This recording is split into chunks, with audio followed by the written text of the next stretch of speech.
Hello. Hello, hello. Yeah, baby. There it is. That's much better. There we are. Now we're normal. I'm actually perfect, so let me stay cranked up. Crank me up before you go. Christ. Okay. All right. Jesus, sound. Fucking bullshit. It's I'm nonsense. so tired. I'm tired of it. I'm tired of sound. Yeah. I'm going to opt out of it. From now on. From Next now on. podcast. Well, no, 2025. I'm done. Yeah, new It year, is- new me. It is still 2024 as we record this. It will be the new year. Happy New Year to everyone. Yeah, baby. As I said, it's our 100th episode, but I want to talk about the new year. And then I want to talk about a movie we watched. But before we get into that, I wanted to ask you, are there any things you do like at the end of the year on kind of a cultural level to like catch up on everything you missed? Because I always feel like I watch a lot of movies, obviously, but I don't see nearly as many as I probably should or want to. Yeah.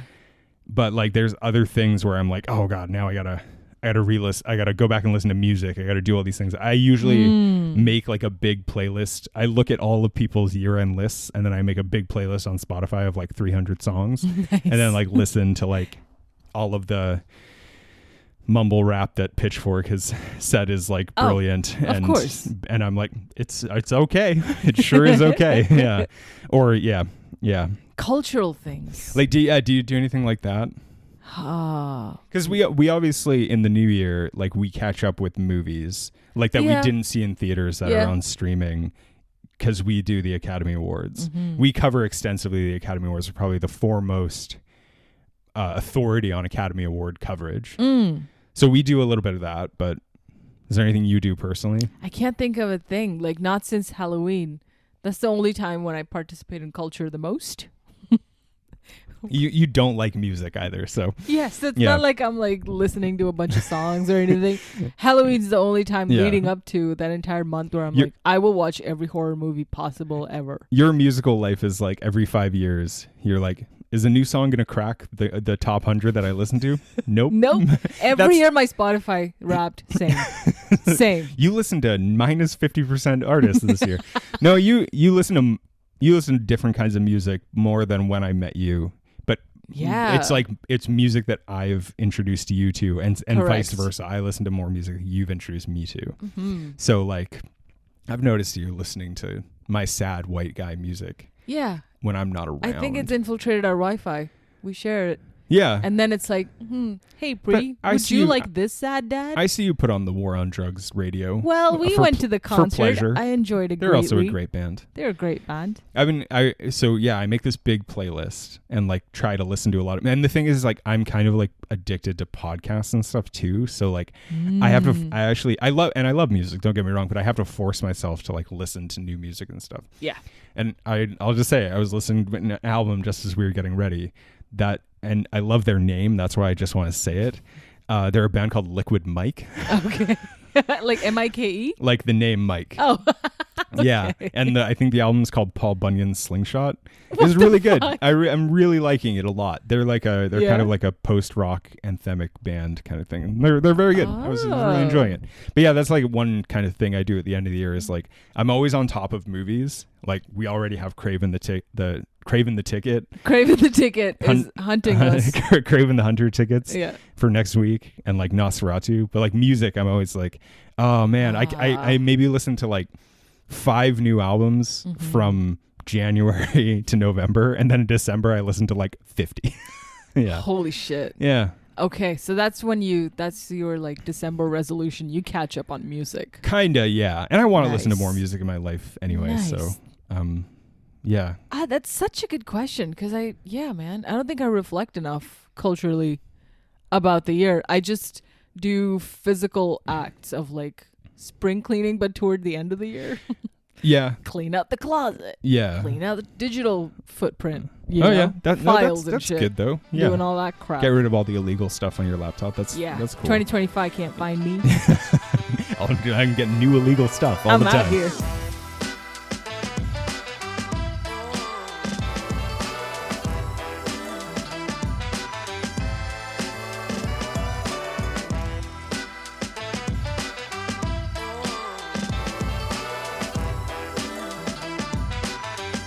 I think that like what was I? Oh man, what was I gonna say? I lost my train of thought there.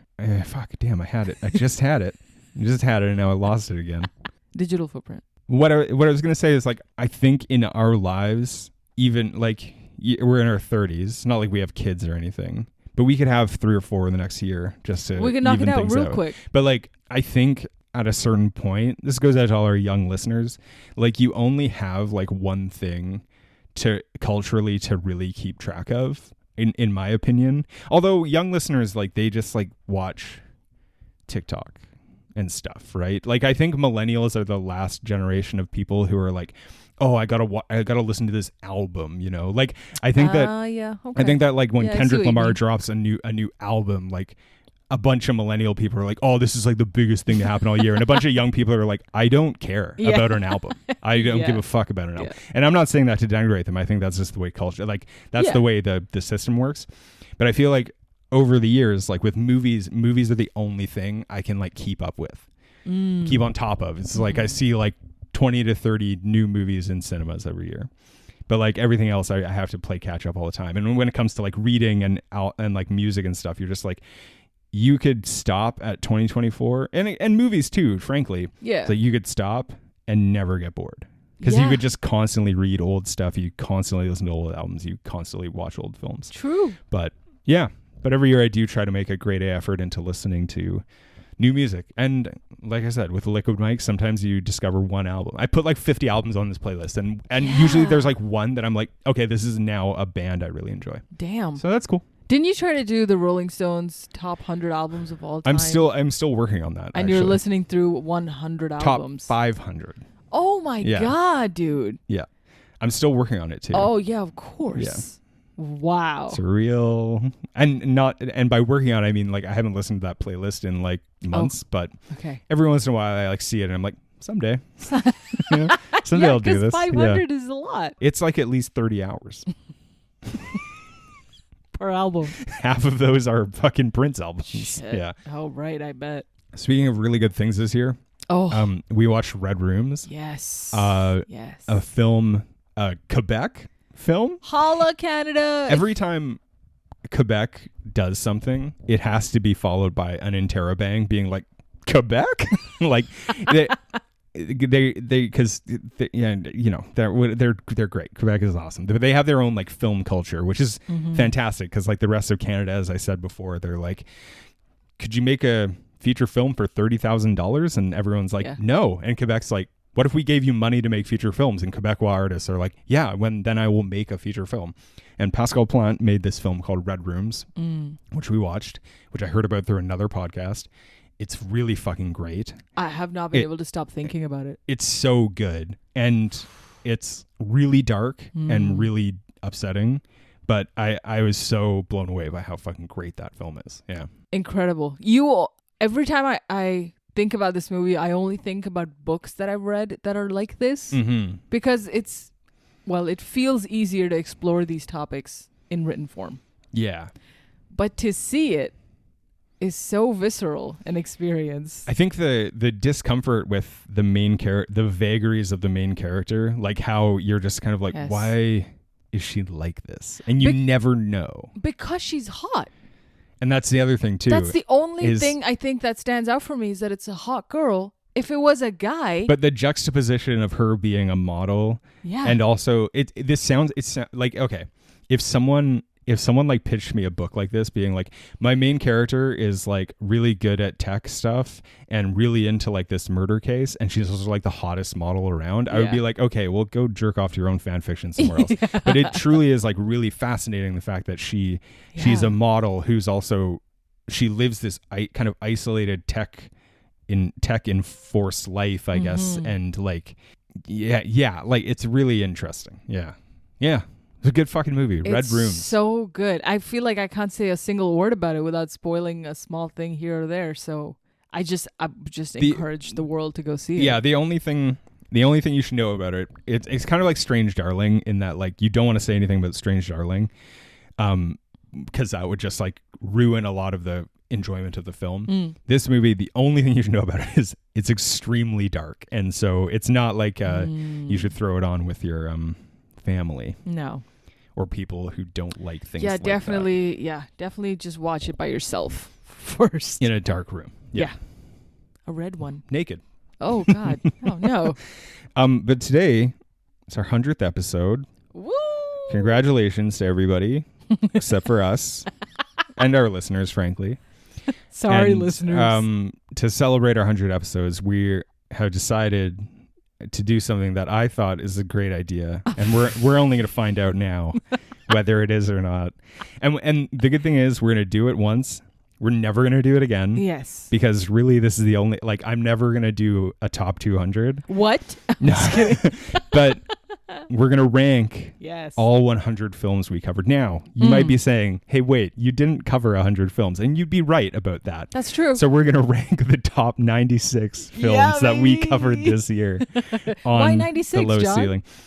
Well, because some of us can count in this partnership here. Some of us can actually like count the amount. Well, we did 2 Academy Award episodes. That's right. We've done a special episode that was only 5 minutes long. Yes. Because funnily enough, we had to cut out a bunch of really off-color things we said in that 5 minute long episode. Because originally it was 12, and I cut out more than half of it. Sorry. Yeah, that was our last holiday episode. Go back and listen. It's only 5 minutes of your time. It's excellent. But yeah, so we're going to rank our own personal ranking of our films. We have made separate lists. Yes. And we're going to count down from 96 to 1. So strap in, everybody. Hell yeah. We're going to start right now. 96, go. Okay. At the bottom of my fucking list of the movies we reviewed is, and I'm sorry to the fandom. Do you want to guess? No, if there's fandom, then we do not match. Okay. My bottom of the list, 96, is Indiana Jones at the Dial of Destiny. No fucking. Is it yours as well? No. Oh. Oh my God, it's way for. And I'm sorry, listeners, we're not going to talk like this for every single one, but no, mine is clearly Waiting. Mine is 95 is Waiting. Okay, I just felt like Indiana Jones was worse than Waiting because there's expectations of it. And I felt let down. That's insane. I couldn't. I kind of like that film, actually. Yeah. I know. That's why I was like fandom, because a lot of people like it, and it hits nostalgia. No. Hold on. Not a lot of people like it. I think I'm alone on Dial of Destiny Island with a couple other people. Okay. All right. Your 95 is Waiting. 95 is Waiting. My 95 is Love Actually. I think that should come as no surprise. What? Yes. What? It's the bottom of the list. Damn. Okay, here's how I justify it. While it may be more enjoyable to watch 1 or 2 times in your life, being like, this is such nonsense, it's such just a bad film. And I couldn't really justify putting it ahead of a couple other of these films. Okay. And so what's your 94? Okay, interesting that you said that this was 95 because it's like so up ahead in the list for me, which is fucking not even surprising. 94, Fantastic Beasts 1. So that's insanity. Where to find That's so them. crazy. Blah. You think Fantastic Beasts 1 is worse than 2? I will never watch it again. It's unwatchable. If anything, I gave the others a little bit more of a chance. Well, fuck you. My 94 is After Earth. So. You're going to be surprised by my top 10. Okay. No, I'm just kidding. I'm just kidding. All right, 93, go. 93 is Beau is Afraid. Oh my God. Okay, I came across as really hating that film, and while I don't like a lot about it, it's clearly better than so many of the movies I know, we've it's true. It's true. Now that I'm like, oh man, I think I judged it too harshly because I fucking love Ari Aster. He's a good weirdo. And there's a lot to like about that movie. Yes. And I just want to say, you're going on the record to say that American Pie 2, one of the classics of its generation, is better than Beau is Afraid. I don't think A24 will ever contact you for anything. I think me and my American Pie fellows will concur that this is correct. I think A24 should reboot the American Pie franchise. Instead of pie, it's a bear trap. Great. All right, sorry, that was your 93? That was my 93. My 93 is Venom, Let There Be Carnage. It's no surprise to anyone listening that I despised that movie a lot. Yeah. Wigs. The wigs. Okay. 92? Yes. Uncharted. Oh, okay. Now, interesting. I'm kind of tempted to swap my next one with this one. Okay. But what's your 92? My 92 is Red Sparrow. You're insane. My 91 is Morbius, and I kind of think I like Uncharted more than Morbius. Sorry. That's, you know what? Podcast over, because we're not able to carry on after this. What's your 91 for me is Pearl Harbor. Fuck you. Oh, it is my boring. fucking God. I cannot sit through it. All right, ladies and gents. I'm gonna watch Pearl Harbor I'm gonna turn it on right now. There's a good 30-minute fight scene, outside of which it's all a drill. But you know how I feel.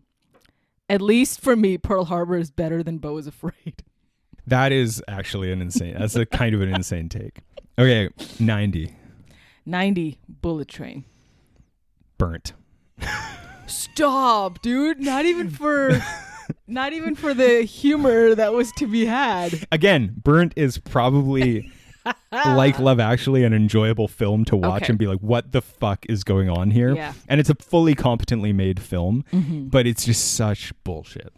I agree with you. I think a lot of this has weighed in favor of enjoyment for me, not just the quality of the film. Yeah. And I get it. But it's a personal list. Yeah, you're taking, we should say these are our personal lists. You're taking into account something other than, maybe you have different parameters than I do about what I consider, but also you spent like 6 hours formulating your list and I spent 25 minutes. This is a very specific list for me. This is a very like men versus women. What did I do here? But do you remember in Burnt when he was like, apologize to the fish? Oh my God. Remember that? That's why it's so high up in the rating for me, babe. There's and do you remember how she makes more than a doctor? Yeah, of course. She makes $86,000. £86,000. Fuck. That's like $140,000. Jesus Christ. That's like $1 billion Canadian for dollars. a sous chef. Get out of here. The one thing I sometimes think about with Burnt is like, all respect to John Wells, is a totally competently made film. You could put it on mute and be like, this looks kind of interesting before you hear most of the shit that people say, except for the scene where he does the apologize to the turbot bit, and then you're just like, what could be going on here? You know, like it's you. Who knows? That's what you got to find out. Sorry, Beau's Afraid could never. That's crazy. All right, 89. Uncharted. X-Men: The Last Stand. Wow, pretty. That movie sucks, dude. Yeah. And I have it ranked. I ranked Apocalypse higher than it. And that's kind of tough. Yeah. Me too. They're all pretty close back and back to me. So we'll get to the middle of the list and you'll be like, what the fuck are you on about? Okay. 88. Fantastic Beasts and the Crimes of Grindelwald. That's a respectable place for that movie. It's not very good. They're like 90s to 80s. I was like oscillating between these two. Yeah. In hindsight, sorry, Beau's Afraid. I have Crimes of Grindelwald at 85. And it's my lowest of the Fantastic Beasts for sure. Got it. My 88 is iRobot. Okay. 87? 87 for me is I Am So Sorry, Jarrett, Romeo and Juliet. That's fucking, oh my God. I'm sorry, dude. I will never watch it again. I'll tell you that. I saw it one time and it was different. It took a minute to get into it. Well, and I cannot be a woman of culture if I hate it this much. So I have resigned to the idea. You pretty much have to leave the country. I have to leave. I am not going to spoil anything, but it's in my top 10. I think if you recall, I said in the podcast, it's a masterpiece. It's an amazing, yes. And the reason I said that is because I'm right and you're fucking wrong. That's so crazy. Because I love Baz Luhrmann. Can I just, you're again, American Pie 2 is better than Romeo and Juliet.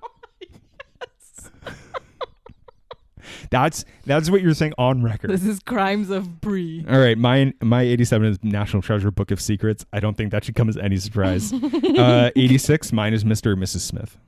86 for me is What Lies Beneath.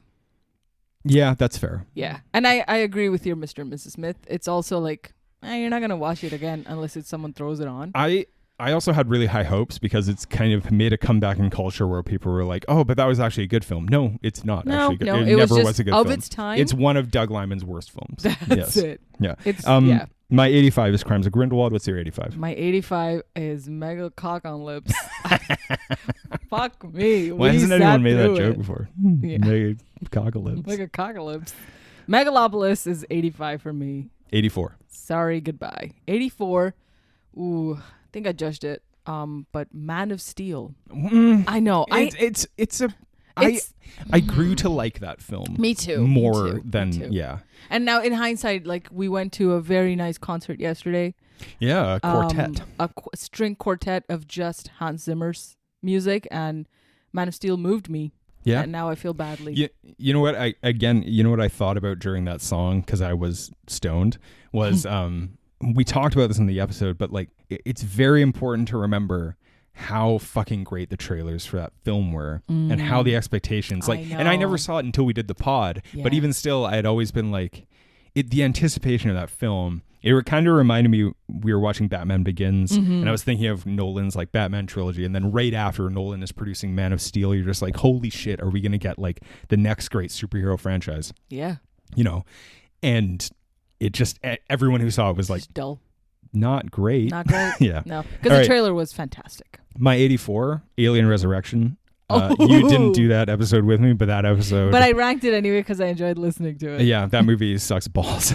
It's so bad. Yeah. Okay. Yeah. 83. Go. Lion King 2019. I respect it, but it's too low. I agree. Because of the technical achievement of yes. it, as we talked about. Yes. I disagree with you, but I understand. But it's having seen it back to back with The Lion King, I was like, the OG, I would have ranked it higher. Yeah. Mine's Apocalypse. X-Men Oh, Apocalypse. yes. Yeah. Okay. My 82 is going to make you rethink your Romeo and Juliet Pearl Harbor bullshit. Go on. Because I ranked Don't Worry Darling at 82, okay. and you have ranked Don't Worry Darling ahead of those films. Can I tell you where I ranked it? No. Yeah, okay. Fucking do it. 72. Okay, so you're 10 ahead of me. Yeah, it's not crazy hop on the list, but it is like pretty fucking low. Don't Worry Darling, I think, is like of a similar caliber to Burnt, although it's a better made, slightly better made film. Yeah. But it has this similar joy of being like, you could watch it on mute and be like, what's going on here? And then there's some scenes where you're just like, what could be happening? And this is like insane. Yeah. Okay, so that was my 82. My 82 is Stargate. I cannot respect you for saying that. My 81 is Megalopolis. Can I justify Stargate? I don't want to hear it. I don't want to fucking hear it. Don't be mad so at me. Insane. 81 for me is American Pie. 2? That's the only Whichever one that one we did. All right, justify Stargate. Look, I only remember James Spader for 5 minutes, and the rest of the movie is a blur to me, because then weird outer space CG shit happens. And I'm like, all right.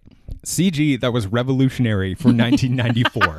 Okay. So bad. CG that my 80 is Dominion, prequel to The Exorcist. CG in Stargate is better than that film, which came out 10 years later. Man, it was made on MS Paint. Okay, it looked whack. Stargate fucking rules, man. I can't. I'm sorry, no disrespect. You know how much I love James Spader. I can't, man. It's so good. All right, what's your 80? 80, number 80 is Dominion, prequel to The Exorcist. Yeah, mine too. We ranked it the same. There you go. It's because Stargate has similar vibe, even though Dominion is more enjoyable. I strongly disagree. Really? Then Stargate is so much more. It's like an action film. It's so much more enjoyable. Dominion is like it's the meditative. I love Schrader, but it's a Paul Schrader film. Yeah, but you know how I feel. 79. 79 Venom. Garden State. Fair. Yeah. 78. Fantastic Beasts, Secrets of Dumbledore. Where the deer... okay. You've ranked all of them then. Yes. Secrets of Dumbledore, I think, has a stupid ending, but it's it's like better than the other two. I think but I think it's better than a lot of films that we've talked about. I think it's a pretty quality blockbuster. Fair. My 78 is Eternals. My 77 is Eternals. Not a quality blockbuster. Yeah. My 77 is Bad Boys, a movie that I just can't bring myself to like despite its legendary status. Where do I have it? Oh my God. Don't worry about it. Okay. 76? 76, Master Gardener. That's really low. I know. But I mean, it's no card counter. Yeah. I wanted to be like similar to the Schrader-esque position. I mean, we've only seen it the one time too. Yeah. But true. Yeah. True. But it is better than Dominion prequel to The Exorcist. Indeed. Yes. My 76 is Venom: The Last Dance. Okay. Yeah. All right. Wow, they're pretty low, hey? The Venom films didn't quite do it for you. I think I was profoundly affected by the fact that for 3 weeks of my life, we just spent time thinking and talking about Venom. An entire month, yeah. Like we lived together, so we were talking and making other jokes about Venom all the time. And it was like we watched Uncharted. Yeah. And then all of the Venom films. I'm so surprised because I thought you, at the beginning of the pod, you were like, this is a guy versus girl episode, but you have Venom solo. Yeah. Well, you know what? Anyone who thinks Venom is for dudes, it's just not. It's not for anyone. It's for not like, for people. It's actually fun. It's worse than that because we did the Uncharted and the 2 Venom episodes. Then we waited like 3 weeks to see Venom: The Last Dance. Yeah, dude. Making many jokes, talking about whether we were actually going to go watch it and do the episode, and then we did, and it was enjoyable. But I mean, it's just not a very good movie. We learned to rap though. Venom. Venom. Yeah. 75. Gone in 60 seconds. You're insane. I can't. Dude, I what? can't with this. Mine was X-Men Origins Wolverine, Oh my a totally God. normal episode where we acted completely normal. What was your 74? 74 I was not participating in, but I listened to it, The Last Samurai. That's But I've not seen it, so I have no You've way never to. seen The Last No, Samurai? because I have nowhere to put it. So I was like, I have to put it somewhere in the middle. I don't. I think you would. I think The Last Samurai could gain 20 spots. Okay. And I think you would. I believe it, I think yeah. you would like that movie. Yeah. I'm surprised you didn't see it. But Yeah. Listen to the episode. It's crazy. Who hasn't seen The Last Samurai? It's Tom Cruise. I know. I've not seen the Mission Impossibles, so I got to catch up on my cruise world. That was 74. That was 74. Bullet Train for me. Wow. 73. 73 Taken. What? That's so insane. Yeah. That's insane. No, you'll see. There's Yeah. okay. Yeah. All right. Well, I have at 73. I have the ladies Taken, which is Eat, Pray, Love. That's close. I have it at 69. Yet again, you are ranking Taken. Shit. Just- That's yeah. true. That's true, man. All right, my 72 is Sex and the City. The Movie. How fucking dare you? You're not going to talk to me? I'm not going to talk to you. My 72 is Don't Worry, Darling. I think the Sex and the City film is a good, if you're into Sex and the City, which we both are. Yeah. It's an entertaining film. Cultural It's not a timestamp. particularly good movie, though. It's a lot closer to like Emily in Paris than Sex and the City. Yeah, because it is a departure from its HBO world as well. It's Yeah, different from although the show. there is the hilarious joke of shitting yourself when you go to Mexico, which I think is very funny, especially when ladies do it. You know what? Yeah. I have to issue a very small apology. I have judged only Taken poorly so far. Everything else I stand by. Taken, I'm sorry. You should have been above. Really Don't think worry, you darling. need to rethink Stargate and Romeo and Juliet. I think it's crazy. I that's what I mean. I have no memory of Stargate. It was that's how so little long, of an impact It was I so guess it long had. ago. You've seen Yeah. it one time, One 2 years time, ago. Yeah, very recently. That's why. I consider it one of the greatest films of the 90s. Anyway, moving on. Goodbye. 71 is Garden State for me. A film that I ranked higher because ooh, I have okay. some more like nostalgia for it, but Fair. it's pretty bad. Yeah. It's bad. It's bad, Yeah. but it's I see it. I see it. Another one that I haven't seen and I did not record with you. Only God Forgives. Oh, you've never 71. seen? Okay. So, You would like, which I feel like again, it would be in my 30s or something if I 30, 30, I don't 40 know about like that, if I but you would like it more. okay. Yeah. Mhm. 70. We're in the 70s. The Lion King. Behind enemy lines. Fair. Yeah. Yeah. The Lion King. I really like. That. It technically you I were kind of like, enjoy that film a lot needed more it. than Yeah. To rank higher. Behind Enemy Lines, a film I really like, but is frankly not great. Yeah. Yeah. You know. Fuck. 69. Eat, Pray, Love. What Lies Beneath. Same yeah, film. good. Similar film. Similar energy, yeah. 68. Hostel. 68, Mary Shelley's Frankenstein. Really? Yeah, I liked Hostel more than that. Yeah, that's fair. I like so many aspects of Frankenstein, though. Like I said, Yeah. it's. I think we talked extensively about it. How it's Oh, like a yeah. poorly executed could have been really great Oh my God. film.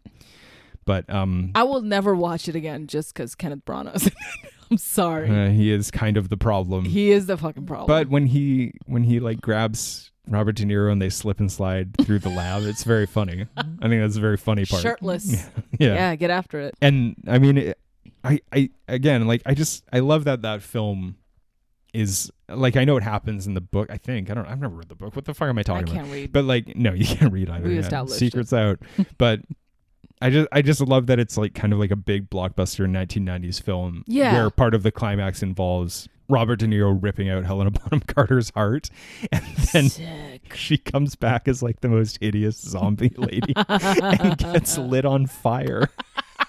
and fall down the stairs at some point. Like it's Shit. it's like so depressing, Yeah. and like to think it's funny, but also it's just It's brutal. It's really sad because Mary Shelley's like, hey, I've lost every child I've ever had, and like I have a really fucking depressing life. the stuff you told me about her was like also really depressing. Brutal. But like the film, you know, in comparison to like Bram Stoker's Dracula, which is a film I love, Yeah. which is more of a horror film and is more marketed as a horror film. Yeah. Like Frankenstein, I just don't feel was. No. But it's truly like one of the bleakest films. It's not goth enough. Yeah. It's just bleak. But it's like Kenneth Branagh's silly goofiness undercuts the bleakness, which could have been like incredible. Oh, and, 100%. Yeah. Anyway. That's why it's so low on my list. Guillermo, You whatever, did it. you get it. 67. 67, 66, and 65 for me are a trilogy. Oh. Venom, Carnage, Venom Last Dance. So Venom Last Dance is the highest one? Venom Last Dance is better than the I other think two. you have ranked that properly, yes. Yeah. No, I think Venom is better than Carnage. I think Carnage is an objectively awful film. True. Okay, I'll do my 67 is Rise of Skywalker. 66 is Fantastic Beasts and Where to Find Them, number 1. 65 is Rock and Rolla. Oh. Yeah, okay. Rock and Rolla, just not an enjoyable experience that much. 64? Shutter Island. What? Yeah. Because I was like, I knew what was going on the whole time. I guessed it in like You 2 had seen minutes. it before. But I didn't remember it then. I didn't remember it because I was a baby. And now I see it and I'm like, is it the guy? It's the guy. Look, this doesn't count. You've seen the film before. My 64 is Taken. My 63 is Troy. Okay, decent. 64, 74. All right. Yeah. Taken's just a fucking Taken's joyride. better. It's Taken's not that better. good. Yeah. 63 is Troy. 63, A Beautiful Mind. Oh, look at that. Russellverse. No, wait, that's Troy's Brad Pitt. not. Sorry. No, Yep. Okay. Different guy. Oops. Yeah, but they both have... Nope, they don't share any cast members. I don't think. Shit. If Okay. anyone knows, look it up on They the share internet. the same color color palette. They came out different years. Yeah. Nothing in common. 63, Beautiful Mind. Oh, my 62 is A Beautiful Mind. Okay. There we go. My 62 is Mr. and Mrs. Smith. Yep, that movie sucks. Okay. My 61 is Man of Steel. Ooh, my 61 is Tenet. Yeah, you're not as high on that film as I am. Yeah. 60. Secrets of Dumbledore. For Ooh, me. Alpha Dog. And now Alpha Dog is great. it is great.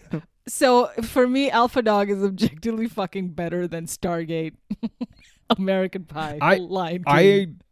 I think Alpha Dog is better than Stargate. Yes. I think while Stargate may be a more enjoyable film to me, Alpha Dog, and not that Alpha Dog is like, oh, this film is awesome. It's about murdering a kid. Like Alpha Dog, I really think is kind of underrated, and its dirtiness is kind of fun. Yeah. And it's like really dirty, Yeah. You're going to be so mad. Alpha Dog is better than Pearl Harbor to me because Pearl Harbor was 91. Alpha Dog is 60. Again, I do agree with that. I think Alpha Dog is a better film than Pearl Harbor. Okay, yeah. good. Okay.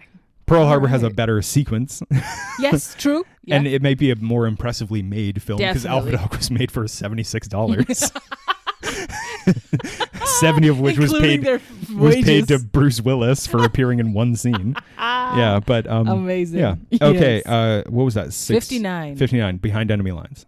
National Treasure 2, Book of Secrets. Yeah, that movie is not good. It's not fucking Yeah. good, man. It's It should be way down the it's- list now that I think about it. Yeah. it's so unfortunate because National Treasure 1 is such a fucking great film that movie is just like, Yeah. it's like it's not even, it's like Temple of Doom level of bad, and I do not like Temple of Doom. 58 The Wolverine. Saltburn. Okay, good. Yeah. Saltburn, a film that again I respect that it was like very well made, but it's a stupid Yeah, film. you have it in Yeah. your 50s, I have it in my 40s. Like we're not too far off with that. And it's very in the middle. Saltburn, I think I said on the pod, it's like probably an enjoyable film to rewatch, but when you first see it and everyone's like, this might be the biggest masterpiece of our generation, and you're like, Oh man. it's not, but it is fun. Yeah. You're right. Let's It's a fun movie. let's pump the brakes on It's the worth Saltburn. chatting about. Yeah. It's worth. I mean, some pretty unhinged reviews of Saltburn. Oh boy. It's a thing. Good thing she's fucking making Wuthering Heights. I can't wait for that. Oh, 57 is From Hell. 57 is Troy. Yeah, so Yeah. same film. They came out the same year. I don't know. Same era of whatever. 56 War Dogs. 56 X-Men Origins Wolverine. Yeah, that movie's not good, but it is right in the middle. It's better than some, I guess. It's rewatchable for me. It's like so that gets more points. It's like it's like shittily made though. Yeah. Like unfortunately, some parts of it I just find to be really shabby. Yeah. 55. Death Becomes Her. Wow. Okay. Yeah. Close. 55 for me is Solo, a Star Wars story. It's enjoyable. I will watch it again. Where did you rank Rise of Skywalker then? You think Solo is worse than Rise of Skywalker? No, it's better. Rise of Skywalker is better for me. Really? We haven't gotten to it yet. Man, all the fucking sweaty nerds on the internet are going to be like, this lady is ruining Star Wars. This lady only likes lady films. This brown lady is ruining Star Wars. This lady likes Star Wars when ladies are in it. I really enjoyed it. It's only like a 10 off from each other. It's not even too different, but Rise of Skywalker is an enjoyable piece of shit, and so Solo is like a film trying to be a good movie and almost getting there, and not. So I understand, because I think I've said many times before, whenever I describe my experience of Rise of Skywalker, is like, man, that movie is not very good, but I had a hell of a time in the theater. That was a lot of fun. Yeah, much like Let There Be Dance. Carnage. Let There Be Dance. Venom, Let There Be Dance. Fucking shut up. Last Dance. Okay. 54, Evil Dead. 54, Bad Boys. Whew. I ranked Evil Dead way higher. Just from how much I fucking enjoyed it. Yeah. Now, I will say here, at this point in my list, I think we're getting into a lot of like actually high quality films. And then some that are not, but I really love. Yes. There's a lot of movies behind us that I as I have said, I've been like, I just don't think that's a good film. But some up here, I'm kind of like, I kind of think all the movies ahead are good in some way. Yeah. Yeah. Yeah. Or different than what we've generally watched. Which is good. We've done more than half of the films we actually kind of like, which is cool. I'm really proud of myself for that. 53, Coach Carter. 53, After Earth. Wow. I put it at 53. You're finally looking honestly in your heart about what After I wanted to rank is. it higher, and I was like, wait, I like Coach Carter more. So I know you're just trolling everyone because Morbius is gonna be your number one. 52 is Constantine. Nice one. 52 for me is lucky number 11. I'm glad you've come around to that film being. I have. Right. Yeah. I didn't hate it. I only hated it as a kid when I saw it, and then I was like, who the fuck is this guy? His face is annoying. Yeah, like much like Shutter Island, you were like, oh, I called it the second time. I did call Oh man, I called the twist the second time I saw it. We're gonna bench this discussion. I am so smart. I called the twist even though I'd seen the film before. Try again, Scorsese. That's your real name. Lucky number, Scorsese. 51, Secret Life of Walter Mitty. That's got to be in your top 10. No, but it's close. You're a big fan. Yeah, there's that nostalgia for it for sure. 51 for me is iRobot. Yeah, whatever. Yeah. 50, Vice. That's exactly solid. I feel like no matter what list Vice is on, it should be. It belongs directly in the middle at all times. Yeah. Good. And of course, because we're doing a list of 100, an even 100, not some other number. Yeah. 50, right in the middle. Vice. 50 for me is X-Men: The Last Stand. Fair. Yeah. 49. It's as good as Vice. 49, Indiana Jones and the Dial of Destiny. Fuck off. No way. A film that clearly deserves to be in this spot. In the middle. Oh, hell you yeah. thought it was better than half the films you've listed. Damn. 48, The Wolverine. 49. Oh, Big Daddy. I'm sorry. I keep skipping ahead of you. I apologize. Yeah. Big Daddy. Yeah. I have Big Daddy ranked way higher.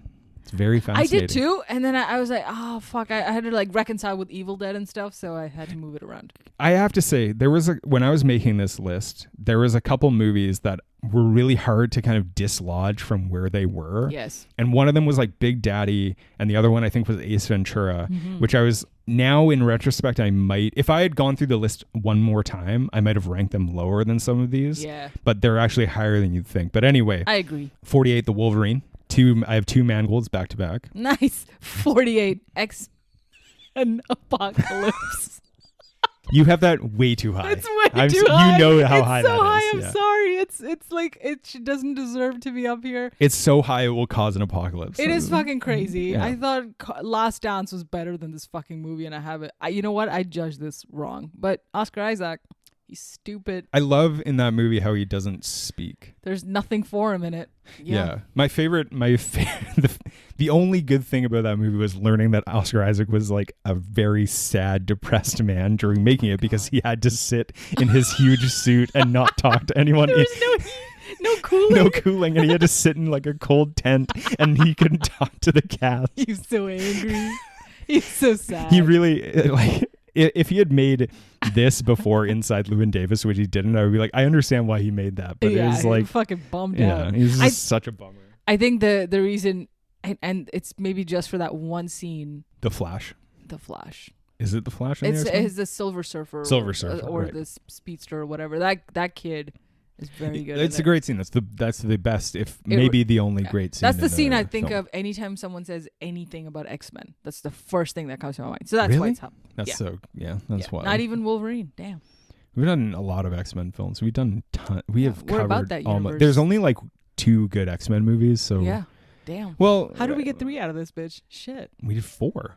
2 Wow. Wolverines, right? Apocalypse, and Last Stand. Holy shit. Okay. We're not going to cover them all.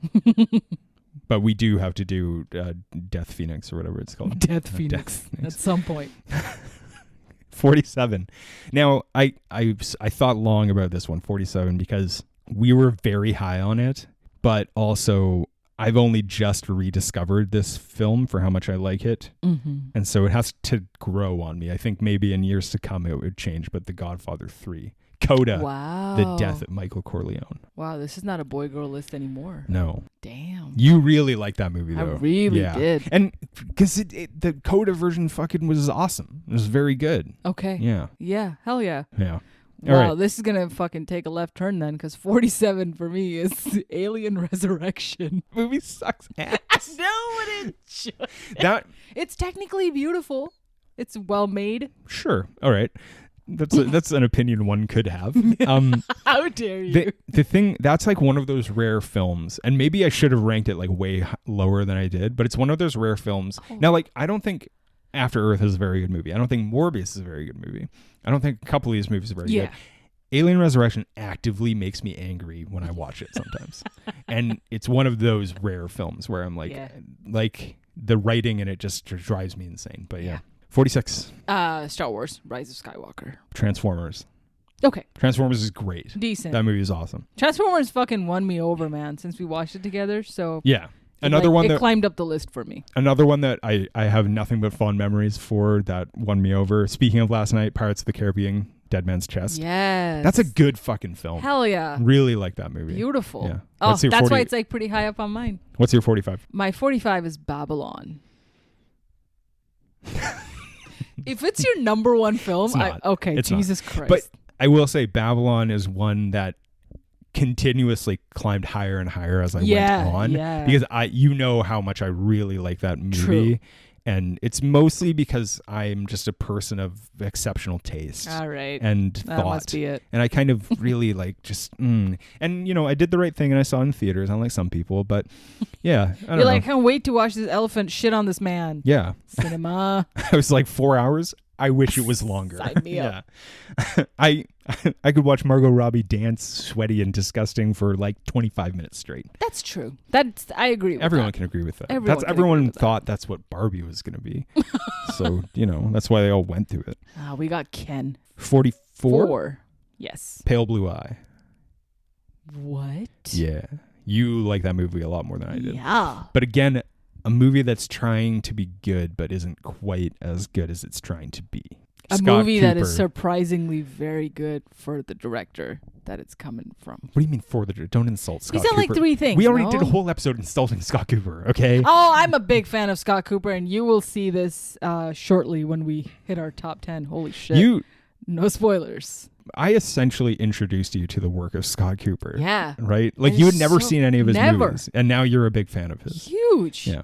And I don't blame you. Like I said, he's a fucking really talented filmmaker. He's just like, I'm like, why is he not more famous? It's surprising because he's so rooted in the industry. Obviously, he's like a fucking godson to you know what, though? Robert Duvall and like besties with Christian Bale. For like specific, obviously people like working with him, and for a specific type of film, he's got to be like high on the list of people they call. Moody. Yeah. Like and he, because I think he obviously sounds like a great person to work for. Christian Bale can vouch for that. And he must just like deliver, like he does. But they must be like, Scott Cooper will deliver on time, on budget, and he's like the best student filmmaker. Maybe he is. I don't know. Maybe he is. That's why for sheer joy alone, higher for me. But 44 for me is Saltburn.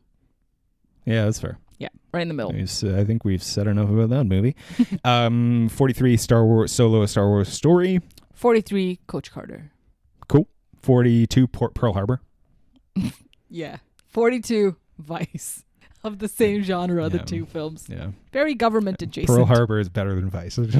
Shut your mouth. Don't even try now. 41. This is kind of a tough one, but I have changed my opinion on it. Triple Frontier, a movie we just did. Wow. Yeah. Okay. 41. Burnt. I can't believe how high you have that ranked. Burnt is better than Babylon. It's in the top half. That's fucking crazy. Just because I would watch this again and again with you. I get it. It's such a fucking shit film. It is, man. 40. Mary Shelley's Frankenstein. Beautiful. Big 40. Fan of that. National Treasure 1. Great. I thought you'd have that higher. I've grown as a person. Yeah. Not if we were doing this podcast when we were 14 years old, National Treasure would be my number one, slowly followed by Behind Enemy Lines and Gone in 60 Seconds. But that movie, I do truly think for like delivers 110% on its promise. It's just a film that just it's perfect for what it is. Definitely. It's not The Godfather, but it's like if someone is like, we're doing a movie about stealing this thing, the Declaration of Independence. It's just every moment of that film is an entertainment. And it has our boy, not Cage, the other fucking guy. Incredible. You know, the guy who's so important that I remember his name. Justin Bartha, baby. Justin Bartha, yeah. 39, Beau is Afraid. 39. Wow, Beau is Afraid. Okay, wow. Yeah, I judged it harsh, man. I'm sorry, Arster. Can I talk about it? What's your 39 first? My 39 is Evil Dead. Cool. Beau is Afraid, I have to say, I probably ranked it higher because I consider it a technically a technical achievement of a film. Yeah. But I personally am not a big fan of it. And I probably am less of a fan of it than some films I ranked lower. Mm-hmm.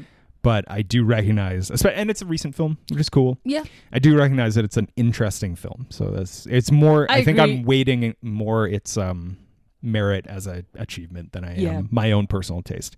So I fucked up. You guys can fucking choose, I fucked up. Whatever. For me, Beau's Afraid is 93, which that's now really low. It's really low, and I'm sorry. If I will rethink it, and we will adjust it with X-Men Apocalypse. Okay. Apologize to the turbot. That's all I have to say to turbot. you. Yeah. I'm a bad fish. But I will pay you 4 times your salary to come back. 38, Tenet. Nice. 38. Low, actually.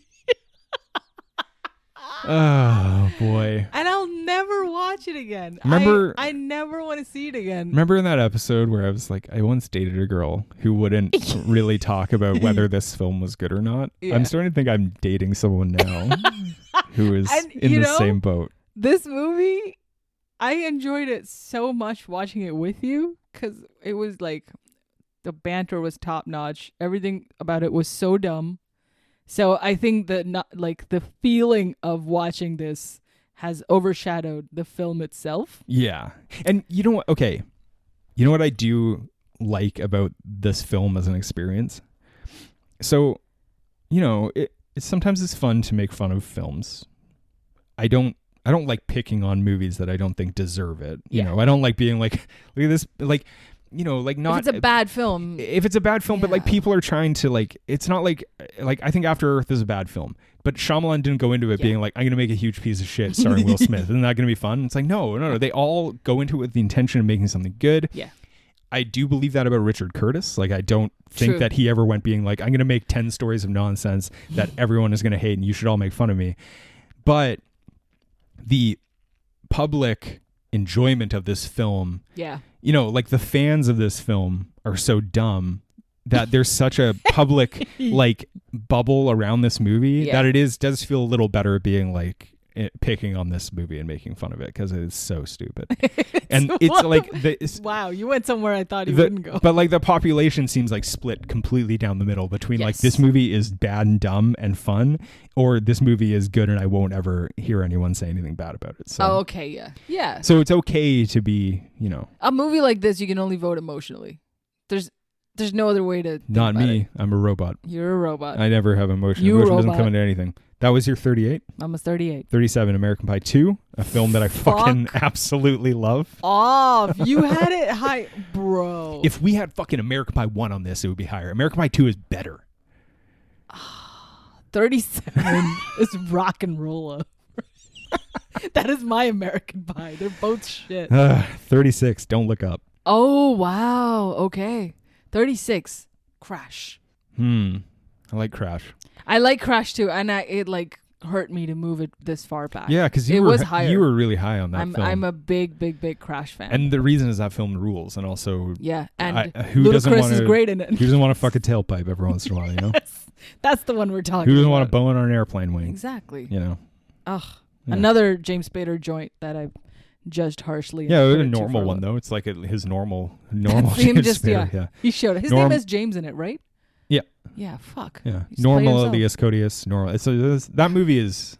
Fuck, man. I mean, anything you can say about it is normal. Yeah. It's a normal film. Yeah. 36 on a top 100 list, like a 96 list. Yeah, fair enough. Yeah. Okay. Yeah, like on I think that's where AFI had it ranked. This is our AFI list. Me and AFI, 2 peas in a pod. 35. Lord of War. Triangle of Sadness. Okay. Yeah. I grew to like it more when we covered it. Yes. Lord of War I've always liked. Yeah. But hearing you put it there, I'm kind of like, that makes sense. I probably would rank it lower. And I think it's a lot higher than All right. 34 for me, Shutter Island. All good. 34, Ace Ventura, Pet Detective. Fuck yeah, that movie rules. 33 for me, Last Samurai. Okay. See? I think you would like it more if you watched it. So it would be like higher up. Got you. Okay, I got to check it out. 32 for me. 33. Sorry, 33 for me is The Butterfly Effect.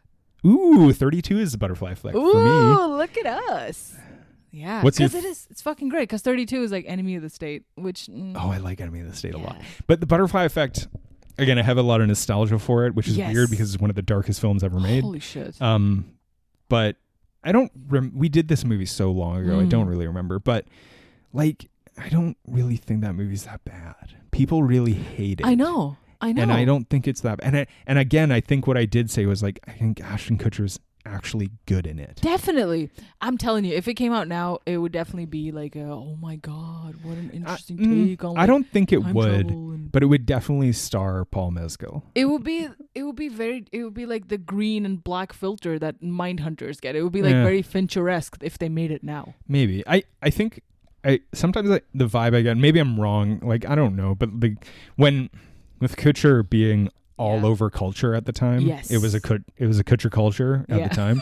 But like people being like, oh, isn't it annoying that Ashton Kutcher he just acts like a college student? It's like, bitch, he is a college student in this fucking film. Also, he's like 24 in real life. Like it's I don't know. I don't. It's so perfect, but I think it made people mad. But he's like perfectly cast, but you're just kind of like, you have to cast a college student who's in a fraternity. Exactly. That's who you're fucking casting. It's the perfect face. I don't know. I really do think he's quite good in it. And I don't know. And again, like the people being like, oh, it doesn't all make sense. It's like, well, fucking then you write a fucking time travel film that makes sense, motherfucker. Yeah. I stand up for that movie. I like that movie. Good. I like it. It's like how close in the 30s it is to us. Yeah. Well, what's your 32? 32 is Enemy of the State. Yeah, I love that movie. We'll talk more about it. The Strangers, 31. 31. Wow, same vibe. Hostel. Oh yeah, Hostel, again, man. More fun to talk about than watch, but I actually think it's a better movie than, Yeah. It's better than it has to be. It like for most part, it's not as predictable as. Well, I wouldn't say Strangers is predictable because you hope for a better ending. But it doesn't, like a safer, nicer ending for the protagonist, but it doesn't come. So it's jarring, but yeah. They remade The Strangers this year, And oh yeah, trash. like 4 people watched it. And Fucking they were like, why? That's like the trailer for that film was like literally every moment from the original Strangers, man. and it was just like, oh, this looks worse than the sequel. Like, It's like if you remade Signs or something now. Everybody fucking knows what why are you bothering with it? Like it was also that movie. They were like, oh, learn how the Strangers became the Strangers. Like what, by doing the things they did in the by Stranger? being Like, strange? like who cares? I don't give a fuck. Like Thanks, doctor. like the thing too is like when you're like marketing a movie being like, learn how the Strangers became the Strangers. It was like, well, wouldn't they not have like started off being the Strangers? They would have like started off working in a cubicle and then going crazy or something. Like it didn't tell you, it wasn't a prequel in any meaningful sense, I think. Stupid. Tell us about their remote jobs. Yeah. And now they like got deep into an internet rabbit hole, and then when they were like, oh, we need to kill the middle class. Yes. For some like, I don't know. Come on. And then like, that movie too, all due respect to the people who were in it, but it was a movie that was like, it just seemed they grabbed a property and they were like, hey, people kind of like the Strangers, which is not true. No. And then they were like, let's cast these 2 like TikTok stars. It seemed, not that they're that. Yeah, I don't think kids. they it's are. Like but they just look very to new me faces. as like an old fucking person now. I'm just like, these just look like fucking, who are they? Like YouTubers? Like, I don't care. Children. Yeah. I don't know. Dude. It was, no, I didn't see the movie, Yeah. but I don't think it was got like. For the shock value of watching Strangers for the first time is why I gave it a higher ranking. It's yet to come up on my list. It's good. Strangers is good. Yeah, the OG Strangers. Yeah, definitely. I was saying to my friend the other day, and we talked about this, but like we were talking about horror movies, and we were talking about the weird. We'll get back to the list in a second, but like we were talking about like, which we've had a conversation about before, how there's all these movies that they're not really horror, but they are classified as horror films. You know, Neon Demon is something we mentioned like that. We were talking, me and him were talking specifically about The Lighthouse, and like how it's like, well, they're not really horror, but nobody knows what to do with them. Yeah. And then I brought up The Strangers and Brian Bertino's second film, the one we watched in bed, and how I was like watching his second movie, which has problems, but it's so fucking scary. Yeah. And I was like, oh yeah, I forgot how fucking terrifying this film is. And The Strangers is like that too, where it's like, yeah, this is what a horror film is. Oh, it just stays with you. It's terrifying. The Dark and the Wicked, that's the movie. The Dark and the Wicked. But like, that's it. when you watch something like The Lighthouse has creepy imagery and stuff, and it's very vibes based, but it's like, it's not a horror, and neither is Neon Demon. But yeah, anyway, we were having that conversation. Which is what you want. You leave the theater, the movie stays with you. It stays with you a year after. Yeah. And like so much of that, the feeling justifies its ranking on the list, and that's why like memorability, rewatchability, all of those are also important factors. Yeah. Sometimes even above like technical achievement for me. The Strangers also does like a lot of interesting things that not a lot of horror films do. Oh, yeah. Like I do think like the way it uses like silence and space, and the way that it doesn't always rely on just like jump scares, but it's like that creepiness of someone in your house. Like, you know, you haven't seen it, but in Long Legs, there's a scene that is like very, in my opinion, like very terrifying, because it's like, it gives you that feeling of like, what if you were in a house and you looked out and in the trees there was someone standing there, kind of, which I think is one of the most terrifying kind of images. Yeah. And The Strangers does that a lot. And I think it's like, I don't know, it's fantastic for that. Just looming. Top 30. Master Gardener, 30. We made it. Number 30 for me is Constantine. Yeah, you love that film. I'm not crazy, but I'm kind of indifferent to Constantine. Yeah. And 29, Men. Speaking of people standing outside your house. Nice. What if it was a man? The worst case scenario. Yeah. No. 50% chance. Damn it. What if it was a dude? Oh, I hate that for me. Yeah. 29, From Hell. Hell yeah. Yeah, dude. Movie is bad and awesome. It's so good. I hate it. I'm really excited to see if they ever remake it to a degree where it would be good. Because as we talked about, that was our second episode. But as we talked about, the book From Hell, I think, is a work of absolute genius. Look, for all the remakes that Dracula and Nosferatu and these movies get, From Hell should have been remade like 6 times. Well, they're working on a miniseries. That's the idea. Okay. And of course, Alan Moore will be like, "Please stop! I hate you." Yeah. Well, Alan Moore hates everything. So. Yeah. He's a chirpy guy. He probably hated men, to be honest. Yeah. He's like himself too. He's like, no, I prefer standing outside people's homes and telling them about how the Watchman was Alan, a mistake. get out of here. Yeah. Alan. Get. Alan Moore seems like a dude who lives in a little English village where everyone looks like him. Oh, definitely. Definitely. My God. He probably hates anyone who's like doing him a service. Oh, bless him. Good man.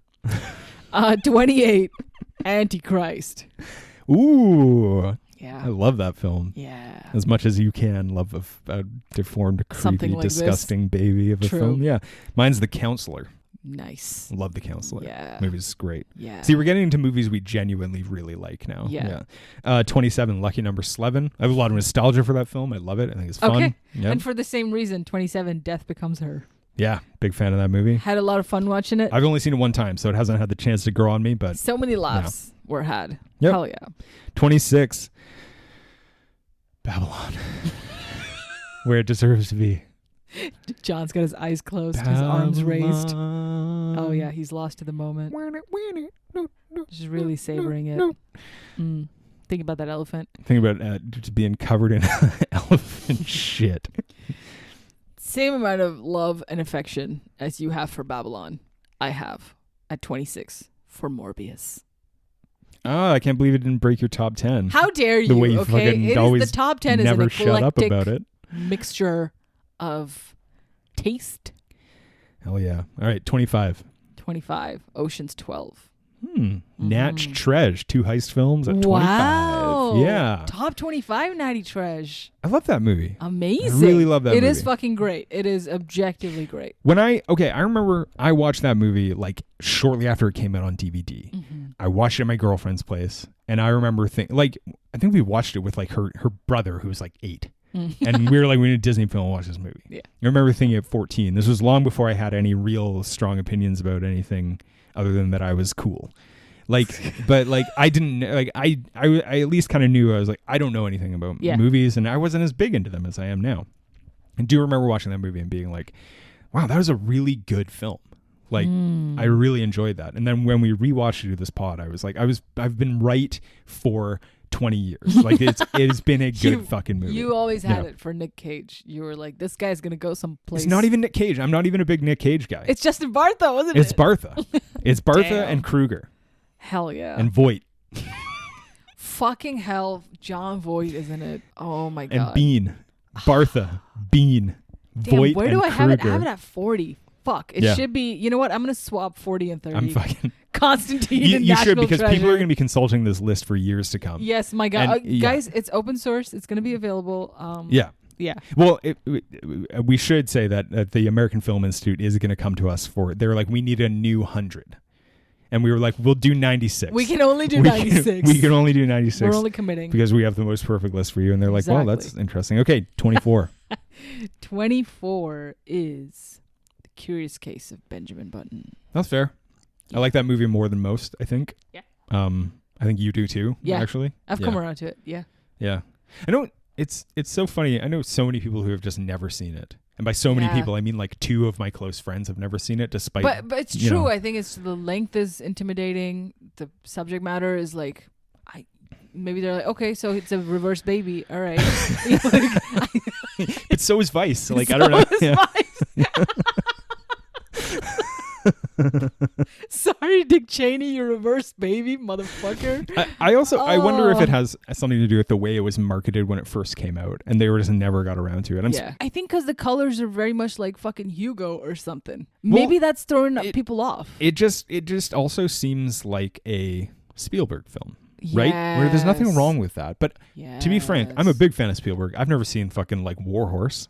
Because I was just kind of like, I don't know, I'm not going to see it. But there's a lot of films of his. He's only made 100, so I haven't seen all of them that I want. But there's also a few of them that I'm just like, yeah, I love Spielberg, and I'm not going to watch Ready Player One. I'm not going to watch West Side Story. I might eventually, but like, but with Fincher, it's so interesting because his films are so specific, and then this film seems like such an outlier. Yeah. But then when you watch it, you're like, oh, I get it. I get what he's doing here, and it's a great film. But also, Spielberg was originally going to make it, so it makes a lot of sense. Shit. Yeah, I think you personally love Benjamin Button so much because, and I'm going to speculate, you think about passage of time often?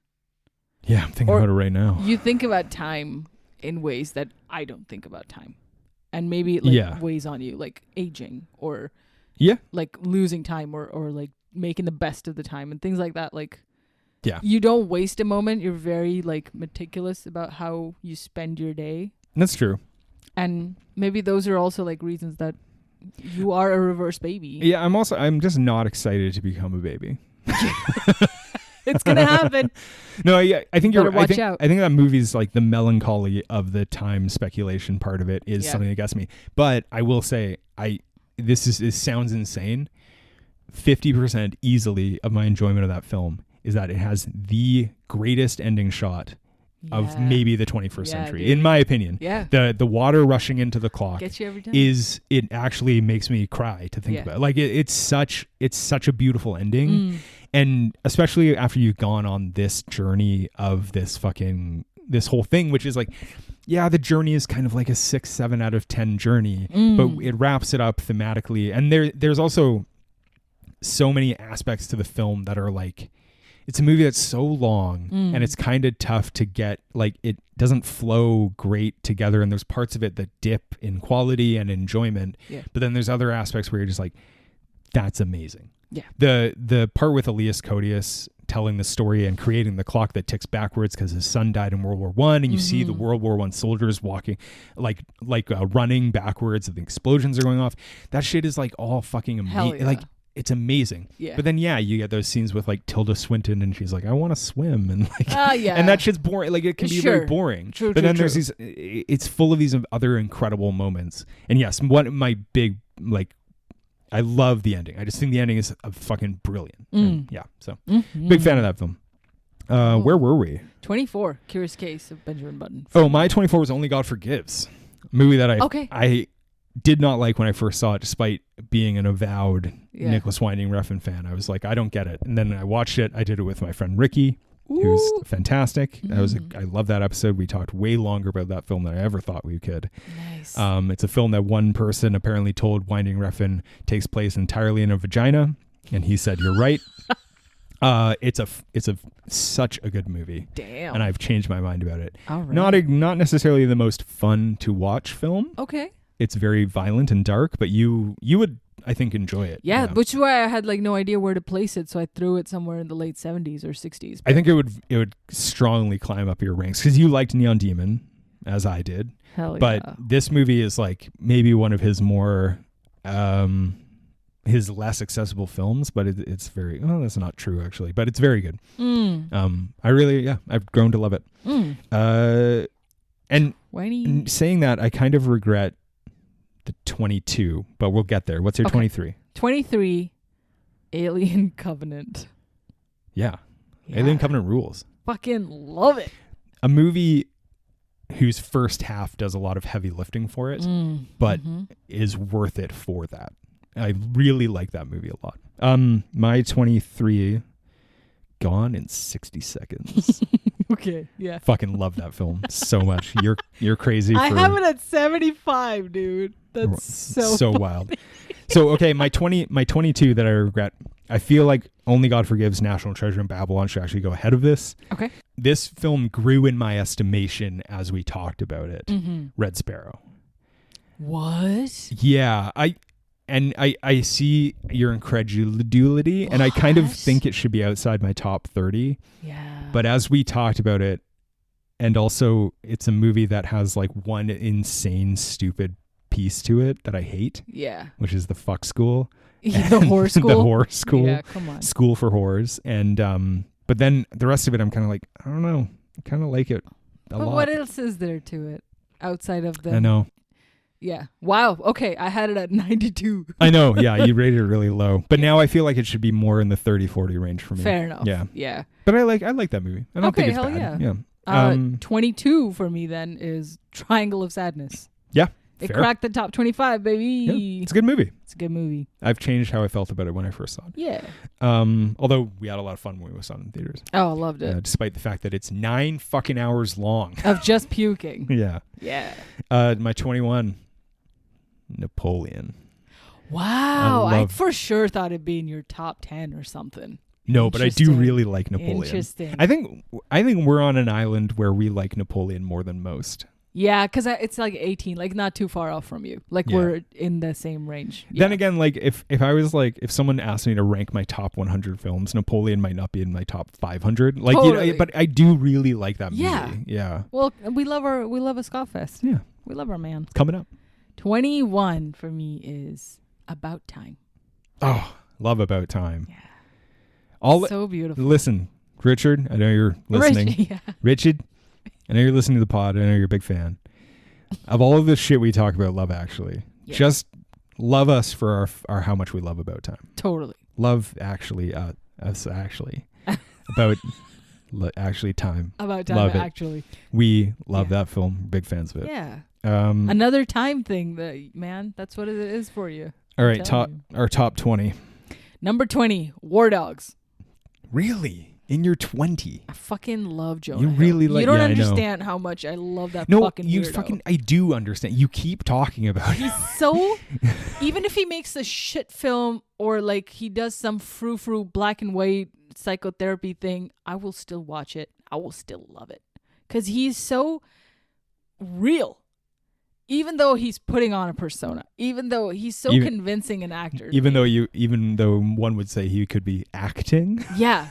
I just never, when I see Tom Cruise, when I see Leo DiCaprio in a movie, I'm like, that's Leo DiCaprio playing a guy. When I see Jonah Hill, to me, it's like, okay, it's Jonah Hill, but holy shit, he's so good at playing the guy. Jonah Hill might have like, I would have to look more into this, but he might be like one of the quintessential performers of the 2010s. Feels like it. with like how many good movies and interesting roles he was doing, because like he starts off with like Moneyball and then fucking Wolf of Wall Street, War Dogs, which he's like, frankly, he is War Dogs. Like he is the best part of War Dogs. And then like he like plays himself in This Is the End or whatever. Like, you know, like he probably has one of the more interesting runs of roles. And like if we had done This Is the End, it would be somewhere in my top 25 for sure. Oh, This Is the End is, I love that movie. It's so good. Yeah. My breaking the top 20, Crash. Nice. Beautiful. Not your dad's Crash. I love Crash. Yeah. Love the book. I'm a big proponent of the book. What's it's up, really Ballard? Gross and dark, but it's good. All right, 19, Alpha Dog. We talked about Beautiful. it. I fucking love Alpha Dog. Yeah. 19, The Strangers. Hell yeah. Top 20. It crawled up. It snuck in. 18 for so me to speak. is Napoleon. But, hell yeah. All right. Mine's similar film. It's kind of the same film. Ace Ventura, Pet Detective. Yeah. Wow. Pet Detective top 20. I respect it. Dude. Unlike I respect it. Unlike Waiting, which Waiting deserves to be scolded for its it should not be on its lack of it's the way it's aged a little poorly. Yeah. Ace Ventura, Pet Detective has aged very poorly as well. It is still a fantastic film. I mean, Jim Carrey talks out of his butt. He's the best. There's no other. Ugh. Well deserved. Only one Carrey. All right. In the top 17, 20s. Alien Covenant. Gorgeous. Love 17, Pirates of the Caribbean, Dead Man's Chest. Fuck. You know, that movie might be better than Covenant. You might be right about that. Yeah. Actually. I was like, it's not top 15 for me, but it's definitely top 20 for me. Yeah. So fair. Nestled in there. 16, Big Daddy. I mean, that movie just beautiful. It's just a fucking clean glass of water. It's so fucking delicious. Yeah. Same feeling in terms of just like sheer enjoyment. Transformers at 16. So shocking. You know, a little peek behind the curtain. We don't get a lot of listeners. We got even fewer for Transformers, and really? I'm really annoyed because that movie is fucking good. It's so good. Thoroughly enjoyed that film. Well, the kids are not gonna know. But also, Transformers has such a bad reputation now. Yeah. As the series, right? It's like Fast and the Furious 1, kind of being like, oh yeah, but the first movie's a banger. It's like, oh yeah, but what about the other 11? Like they suck balls. And same with Transformers, like that too. Yeah, but I like that movie a lot. So 15? 15. Lord of War. Wow. Yeah. I think I would rank this lower on recount if I recount this. Yeah. Fair. But 15 for me is The Counselor. Yeah. Yeah. See, I have The Counselor lower than this, and I think I like The Counselor more. The Counselor is clearly a better film. I'd never seen something like it. It has one very important. The Counselor Has some faults. Mm-hmm. Has some great stuff in it. But it has one important discerning aspect compared to Lord of War. It doesn't have Jared Leto. So moving on. For that reason alone, number 1. No. 14. About Time. Nice. Okay, good. We're pretty close with that. I had it at 20. 14 for me is The Godfather Part 3. Fuck yeah. Yeah, I respect that. That's, yeah. 13. The Curious Case of Benjamin Button. I think I said it earlier. Great ending. I think you're okay about it. Can we talk 5 more minutes about it? You feel just okay about it. I think I really stand up for that film. You know, the Benjamin Button of my time, number 13, Sex and the City, baby. That is crazy. We're right back at it, baby. So wild. You were saying boy girl list. This is just a fucking weirdo list. It's so wild how high you have Sex and the City. 12. Suspiria. I love that film. Nice. I really stand up for that movie. Yeah. Luca Guadagnino he's having a big moment. He made Challengers. His Air Challengers is great. Mm-hmm. Queer is out or coming out, depending on where you are. Mm. A movie I have heard is okay, but I don't know if I'll see. I'll see. We'll see. Okay. I have Suspiria way higher. I know, but that movie is great, and lots of people don't like it. And I'm like, no, I know. I think it's like it's not as good as Call Me by Your Name, but I like it more. It's better than Bones and All. Yes. It's not as good as Challengers, but I might like Suspiria more than Challengers. Definitely. Yeah. I mean, for sheer weirdness Challengers alone. is so good, though. I have a cute little story about Suspiria, real quick. Mm-hmm. Friend of the pod, Isa, watched Suspiria on a plane. Mm-hmm. Well, she's German. Because, well, you know, she's just an artist about her hometown. Yeah. Who, and I think when she had to like watch it on her little phone or something, and people next to her had to like look away and squirm. So there's some pretty gross parts of that film. And I was like, you chose to watch it on a plane, huh? Well, almost. Well, I told you about Red Sparrow. Like every guy watching Red Sparrow on the plane is great. Yeah. Yeah. Quality. Just wanting to see Jennifer Lawrence's titties. Yeah. That's it. That's all it is. That's just, you know what? You wouldn't understand. It's man stuff. All right. 11. Number 12. Stop it. Go. Don't even. Number 12 for me. A very important film. We cannot skirt over this. Secret Life of Walter Mitty. Yeah. You're a big fan of that. I have it way lower. I'm not a crazy fan Only of it. because it's Iceland and they show all these incredible scenes of him daydreaming, and it's basically a superhero film. Babe, we know that's the film. It's so good. Yeah, it's fine. I like it. All right, bye. It's a good film. Yeah. Number 11. Stargate. What? What? I love it. We're just gonna maybe the most tell me why. Maybe the most nostalgic film on the list for me. Okay. It's like one of the first films I saw that I loved. Yeah. I love it. Your Stargate is my Walter Mitty, so I think we have it right. I saw Stargate when I was 5, so. Oh my God, you saw grow Walter up. Mitty, yeah. You saw Walter Mitty when you were like 23. Yeah, I loved it. It shaped who I am. But that's because you were a baby up until about an age 19, and then you all of a sudden became like a 5'8" woman. I Benjamin buttoned right in the middle. Your mom's like, when is this fucking baby going to grow up? Jesus Christ. After 19 years. And once you got out of that deli breath, you all of a sudden sprouted up into a potato-eating weird Scots lady. As soon as I got some real oxygen, I was at this bitch. Yeah. Number 11, Men. Yeah. So it's outside of top 10, but it's in the top. You liked it more than I did. I really liked it. Yeah. Fucking weird. All right, top 10, here we go. What was your 11? Sorry. Stargate. Okay. Yes. I would rank this one maybe a little lower than a few that I've talked about, but Ocean's 12. I mean, this is just a fucking good movie. Nice. Number 10? This is an enjoyable nice. film. Okay. Yeah. 10 for me. If you had asked me last year, it would have been higher, but now number 10 is The Neon Demon. Yeah. We've done other good films. Yes. But it is higher on my list, obviously. Yes. But not as high as I thought it would be. Right. I'll say that. Also, this next film would have been higher too, but I just have to be honest about where it should be compared to the other films ahead of it. Although I might have swapped it. I don't know. Jennifer's Body. The movie is movie is so good, but it's so like good. Yeah.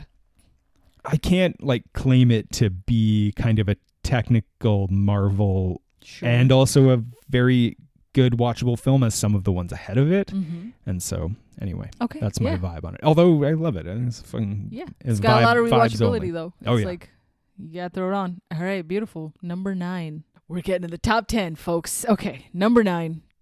Don't Look Up. Wow. It's so Okay, Greta Thunberg. fun. It is so fun. I love Don't Look Up. Jonah Hill. Yeah, fuck. Again, right? And then this might be my favorite thing Jennifer Lawrence has done. Yeah.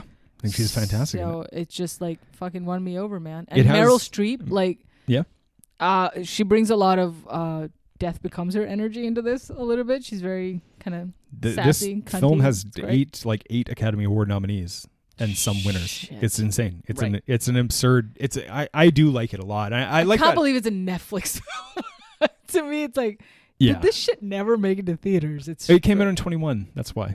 Yes. Yes. I'm a climate change person's part of my political personality is I care a lot about climate change, and this movie is an allegory for it. I thought it was really interesting. I thought we had a really interesting discussion about it. Yeah. That was kind of more, but also this movie is probably one of the most enjoyable films that has a clear political message that is also like, I like watching it a lot. It's not just about it. It's great. Yeah. Yeah.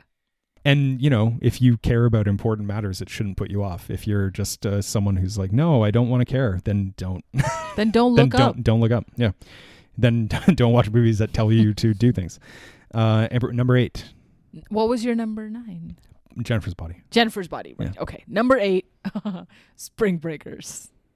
Mm. I know it's gonna be like your number 1 or something. Spring break, bitch. Spring break. Spring break. Wake up, little bitch. Oh, We'll talk more about that movie because I I love do it. have it ranked higher. okay, good. What's your number 8?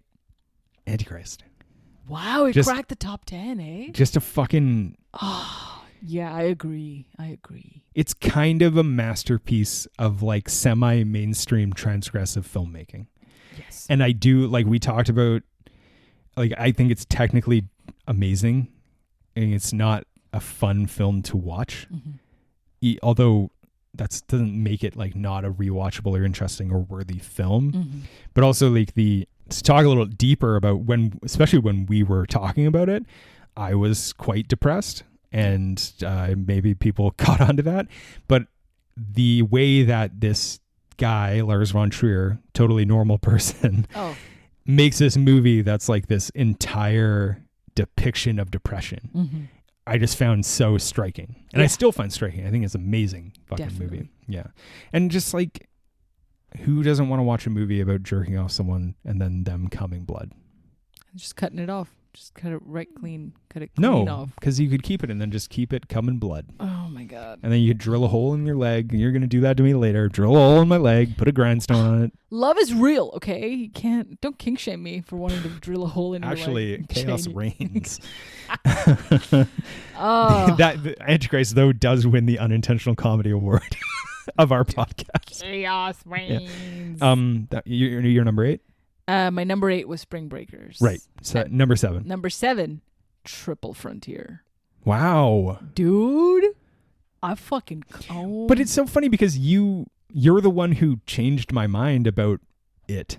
Where you were kind of like, yeah, the ending's not great. It's not.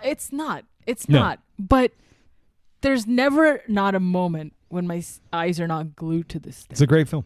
We got tickets to Craven the Hunter next week. We might do it on the pod. Another depending. straight to Netflix thing, right? Craven? Triple Frontier is a Netflix film, yes. Another Netflix film, Yep. which what a fucking shock. Yeah. But wow.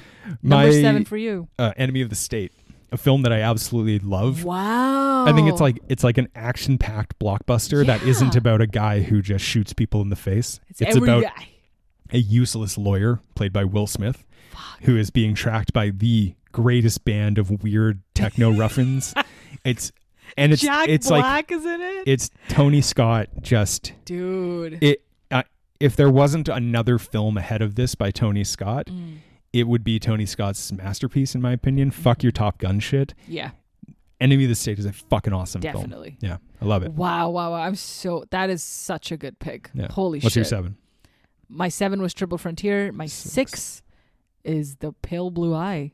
Wow. So what the high. fuck is happening to this list? It's all Netflix films now. What have I become? Turns out Netflix is the best studio ever. They're Give us fucking money. doing it, man. Yeah. What are they doing? We're just out here doing it.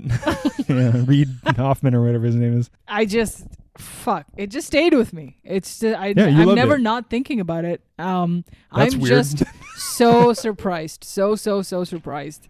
That fucking Dudley from Harry Potter. He's great. is spectacular. And Yeah. he's so good. I wish he did more shit. Really surprised to see Christian Bale too. He's never doing stuff. You know, I mean, especially never good things. Little performance by Christian Bale, but mostly Dudley from Harry Potter. He's great. So good. My number 6, The Neon Demon. Nice. Yeah. Yeah. Justified. Love that film. It's in the top 10 for show. It's probably my favorite winding refn work, but Definitely. I mean, we did a fucking 3-hour podcast on it. I love that movie. That might be the longest pod we ever done. I think it was like almost 3 hours. I hate to say it's definitely longer than the movie. I believe the longest pod on this feed was not done by us. It was me and Em on Alien Resurrection. Was it longer than Young Dude? I think it might have been. Wow. Yeah. Oh, well done, guys. Well done. Em and Rookie came in and talked longer than I ever could have expected about one movie I hate and one movie I didn't like when I first saw, but came to love. That's what makes it good. Yeah, they were amazing. They were fantastic guests. Yes. Number 5 for me is Suspiria. Yeah. She cracked it. Hell She's yeah. in there. She's nestled right in the mirror parallel realm of this list. Number 5 for me, a completely justified choice where it deserves to be because it's a fucking masterpiece. It was written by William fucking Shakespeare. Yes. Romeo and Juliet. A fucking great film. A fucking amazing movie. When I picked it an hour and a half ago at 85, you almost fell off your chair. I'm on the floor. I've been doing this on the floor since. You've been there this whole time. We don't have to talk about how wrong you are. I love how much you love it. That's all I want to say is that's why I enjoyed it, is because you enjoyed showing me this movie so much. Much like Benjamin Button, it has one of my favorite scenes in cinema. Yeah. The scene where they meet at the fishbowl and the song and everything. Wow. Absolutely sublime. I thought it might be one of the ones with Mercouche. Nope. Damn, nice Fuck one. that guy. It's beautiful. It's weird. I actually hate every part he's in. No, I'm just kidding. I love it. It's a great movie. Yeah. For me is Jennifer's Body. Yeah. Still, it holds up. It's always film. been one close to our heart. It's always been there. Speaking of close to my heart, Jarhead. Number 4. Jarhead was retained number 1 for a very long time. Yeah. But I truly think Jarhead is like an incredible film. Yeah. Maybe for episode 200, we're going to redo Jarhead. Dude, I think our top 2s are the same. But I will say number 3 for me is Jarhead. Yeah. So 4 was Jennifer's Body. 3 is Jarhead. The top 3, in my opinion, are masterpiece films. Okay. But only do one at a time. I will. Number 3 is is one of my favorite films of all time.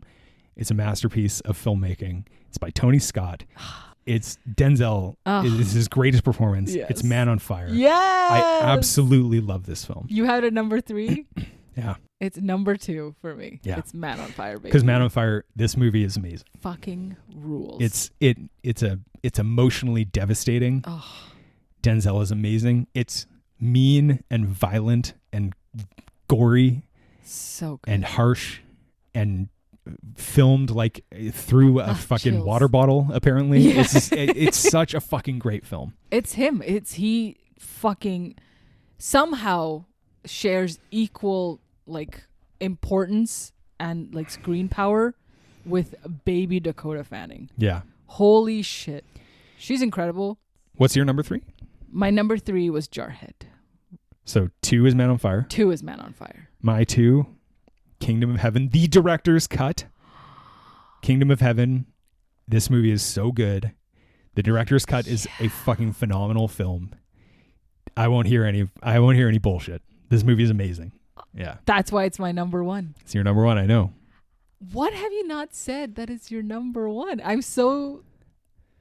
Is it spring? I mean, wake up, little bitch. Is it spring? Of course. Spring Breakers? Of course. Number 1? Spring Breakers is one of my favorite films. Yes. It's one of my top 10 favorite films of all time. I knew it.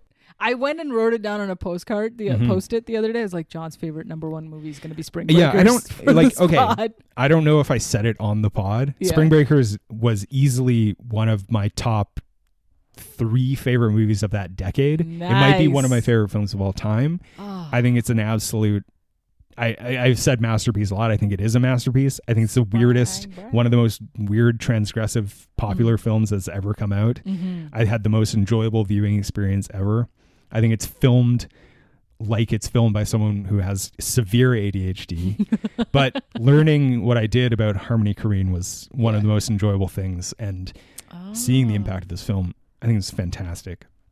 And congrats to Selena Gomez. She just got engaged. So yeah, maybe. Yeah. So this whole pod is just for her. Yeah, this pod is dedicated to Selena Gomez. Yes. Another big fan of ours. Fuck yeah. Yeah.